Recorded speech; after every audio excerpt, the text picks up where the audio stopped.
आज का विषय है अरावली, पहाड़, पर्यावरण और सुप्रीम कोर्ट का बड़ा फैसला। चलो बात करते हैं। अगर अरावली पहाड़ियाँ नहीं होती तो क्या दिल्ली आज रेगिस्तान बन चुकी होती?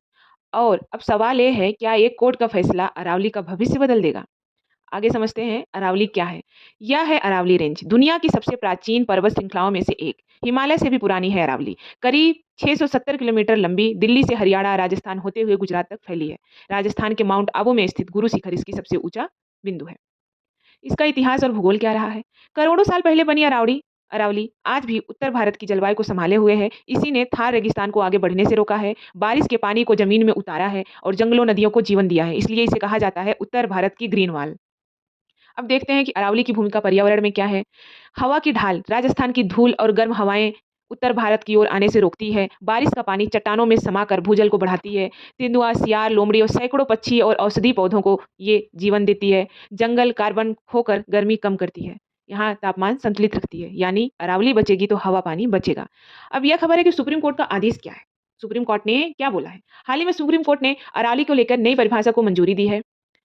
कोर्ट के अनुसार वही पहाड़ियां अरावली मानी जाएंगी जो आसपास की जमीन से कम 100 मीटर ऊंची हों। दो या अधिक 100 मीटर ऊंची पहाड़ियां अगर 500 मीटर के भीतर हों तो उन्हें एक रेंज माना जाएगा। नई खनन लीज तब तक नहीं जब तक सस्टेनेबल माइनिंग प्लान तैयार ना हो।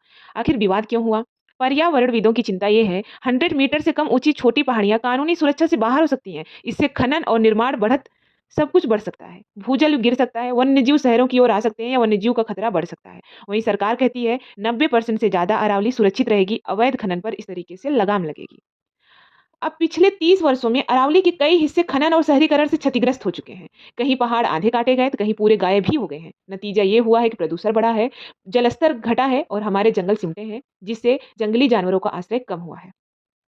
अगर अरावली नहीं बची तो क्या होगा?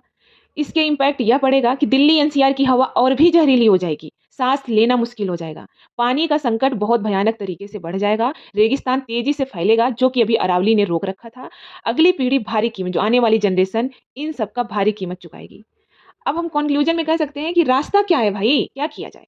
तो विकास ज़रूरी है, विकास करिए, पर प्रकृति की कीमत पर नहीं। अरावली को बचाना है, सिर्फ सरकार या कोर्ट की ज़िम्मेदारी नहीं है, हम सबकी ज़िम्मेदारी। हम सबको इसके लिए अवेयर होना पड़ेगा और लोगों को अवेयर करना पड़ेगा।